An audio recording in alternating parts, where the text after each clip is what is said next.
Hello there. Okay, welcome to the print room. This is where we've been running the channel out of for the past we got 2 years, 2 years in this room now. And in terms of room, we don't have room.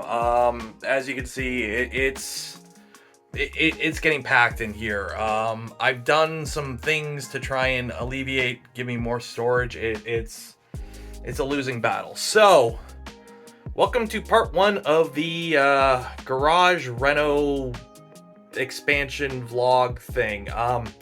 My house isn't that large. I've looked for a location to potentially rent, work out of, you name it. There's nothing near me. Anything within my budget is an hour drive away, and anything close is not within my budget. We're not pulling in Mr. Beast numbers here. So anyways, I've been looking for a place or something so we have more room to work out of it. I have an attached garage to my house. It's unfinished, it's uninsulated, it's full of stuff, and we're gonna turn part of that into a shop. So the plan is you'll still see videos and streams out of this room, but this will, instead of being the shop and the studio, this room will now be just the studio, and then we'll have a shop out in the garage. That's where any build videos, machining, tinkering, and anything more hands-on will take place out there, and in here will just be unboxings, print and chills, stuff like that. So first things first is there's a bunch of stuff out there that was done by the previous owner, and we got to get rid of that. So let's get started. This is the garage, as you could see. This is roughly where the room will be set up, the shop room. So basically, this is a 1.5 car garage, if you're wondering how big it is. 1, 2, 3. So normal 1 car garage is 2 of those. I've got an extra one, so it's a 1.5 car garage. But my driveway is like 2 car driveway, and because we have the sidewalk, you can't really park a car in here because you would have to like back out and go around the other car, and the other car has to be parked so close to the house because there's a sidewalk. It's really stupid, so we can't use this garage for garage car parking things. So the plan is basically, you're pretty much a foot away from the door. It's a 20-foot garage, roughly. I'm gonna divide it in half. Half of it will be the shop. So basically, where I'm at right now, there'll be a shelf, that will be the wall, and then all this area will be kind of the shop thing, I guess. I've got to run new electrical. It's not insulated right now, as you can see, and hopefully you can't hear, it's actually kind of windy. So luckily, my panel is right here. So my electrical panel is right there. So the plan is, I'm gonna run a new circuit so that I'll have a 20 amp circuit out here, because right now I've only got a single 15 amp circuit. So the plan is leave this 15 amp circuit that was put in by the previous owner. It scares me, because there's like literally ferrules here, and I don't know why there's ferrules, I don't know.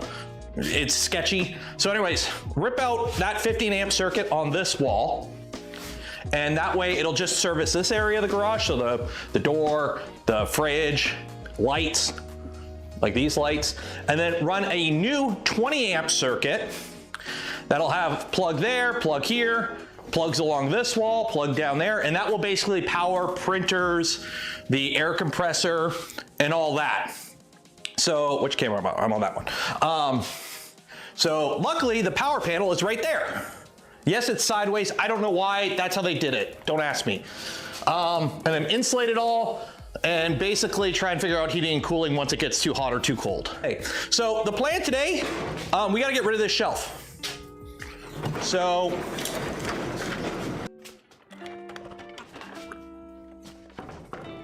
that'll do. Okay. Oh, this is sketchy. This is gonna fall apart. Yeah.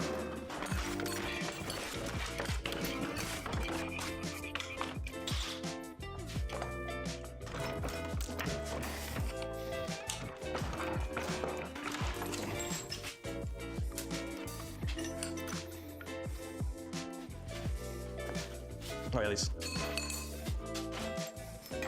Okay, so I got a Mastercraft vise. This will be reinstalled out here once I get a proper edge.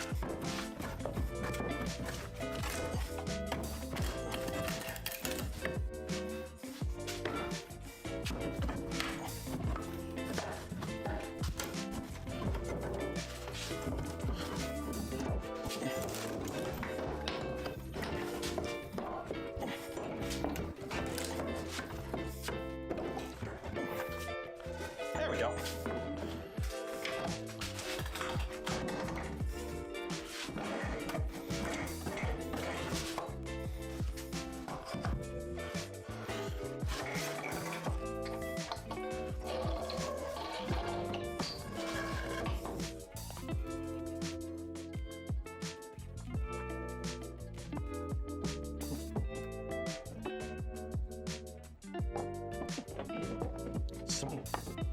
It's like, okay, whatever. That's it. We got everything off the wall. Yay.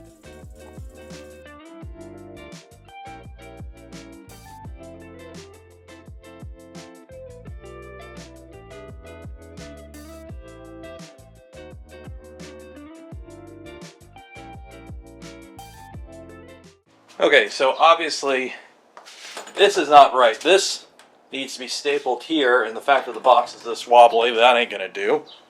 Should be stapled here, and you really want some slack here, because that way if you ever have to move this, you kind of can't because of how limited you are with the wire.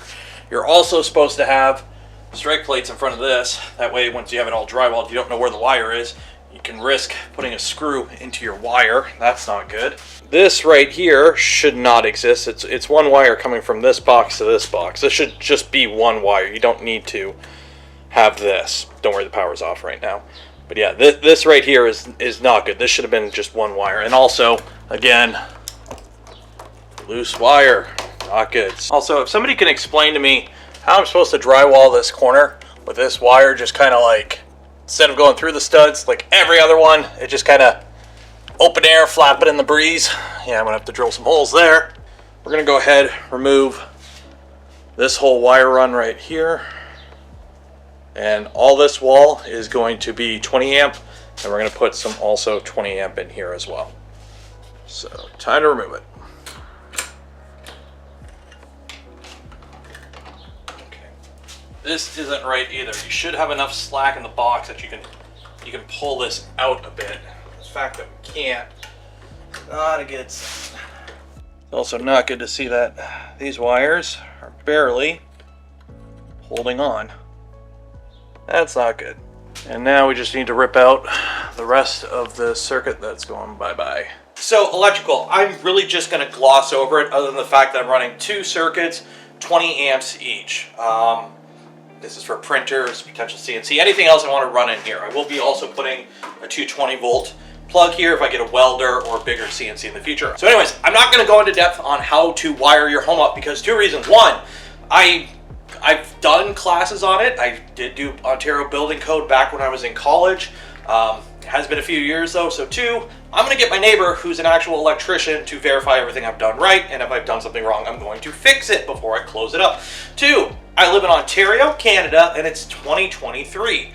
The laws may change, and the laws are probably different where you live. Some places require armored cable in the garage. Some places have all kinds of different code for, you know, I'm using Romex 12.2, you may need a certain other thing. We're not gonna get into that in this video. I don't need a million comments at the bottom of this video saying I've done it wrong because Bob in Idaho was an electrician in the 60s and that's not how they used to do it. So we're just gonna, you know, if you know what you're doing, do it right. If you don't know what you're doing, find somebody who knows what they're doing and have them do it right.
So this is acoustic sealant, and use it to basically anywhere where you can't like tape it, like against the wood here around the door or along the bottom, use this to seal it up.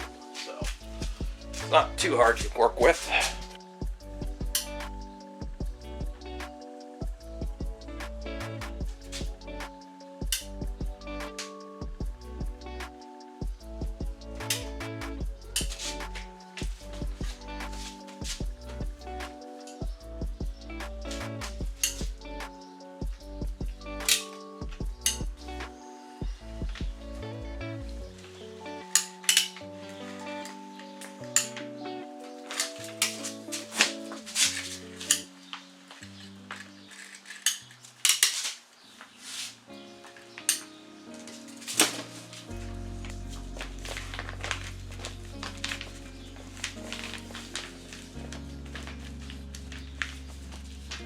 Okay, so sometimes it sucks when my math is right. So I've got that wall all done, I got the back wall all done. This wall is all done. I've bought 5 of these bags, bat insulation. And I have this left. This is bag number 6. So I did the math and I'm like, I'm gonna need 6 of these. Fortunately, I gotta crack open this whole bag of bat insulation, 12 bats, because I need 2. One for that side, one for that side. Well, there goes $88.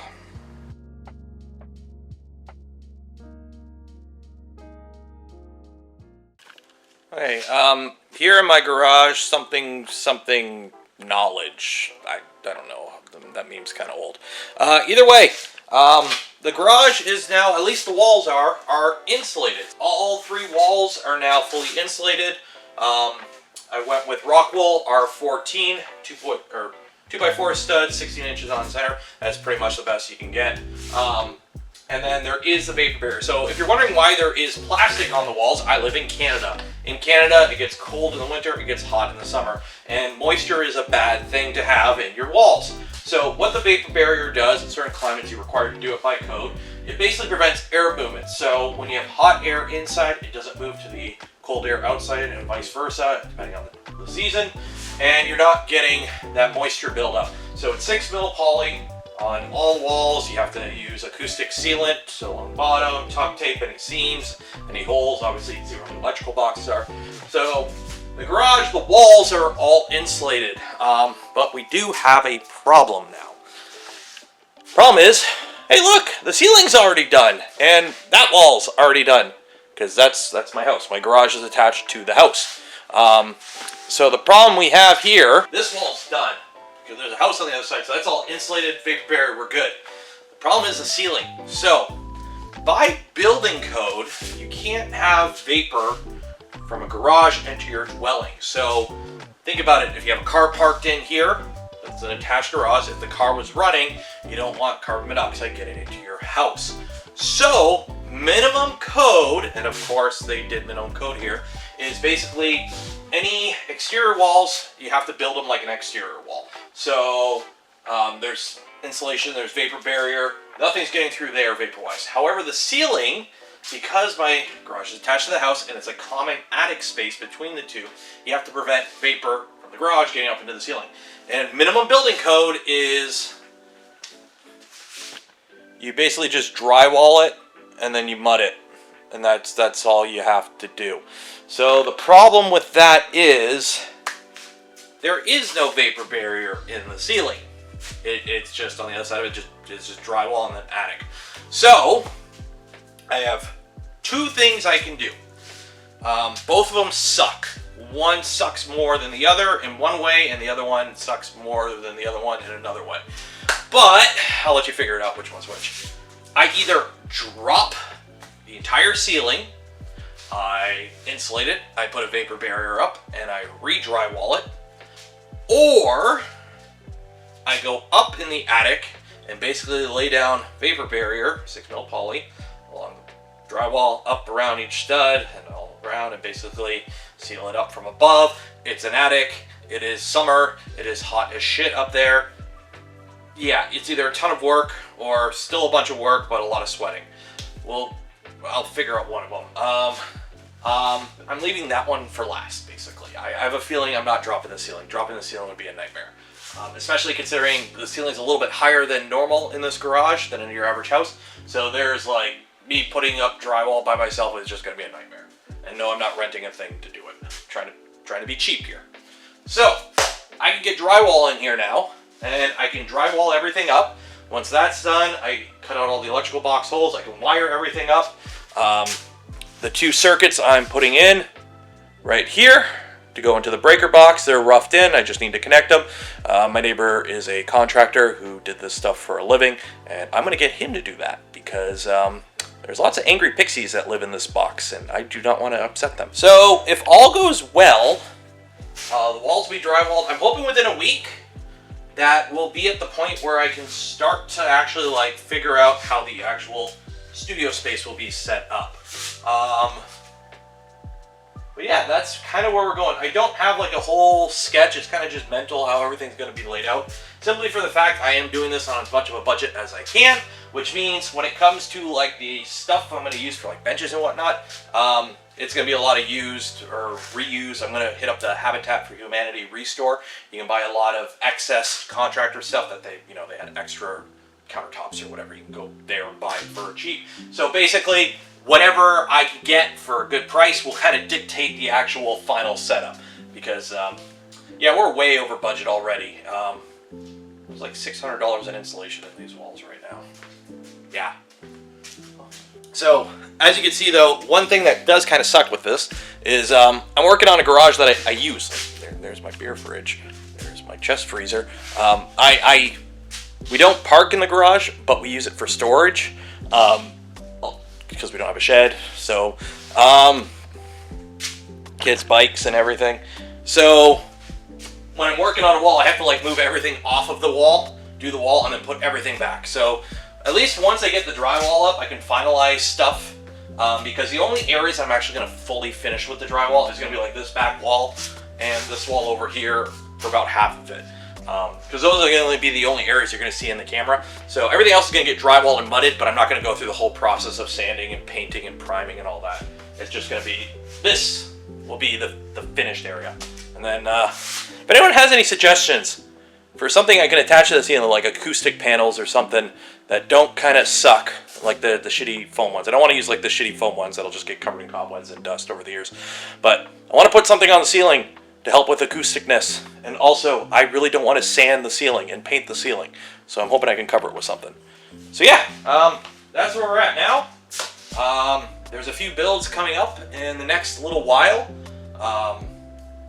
Like 5-6 kit builds. And I need room, so I'm trying to get this done as quick as possible so that we can start doing builds out here in Site B. I don't know what I'm going to call it. Right now, it's just Site B. I think I might stick with that because I don't know, I just thought of that right now and I think I like that name. So yeah,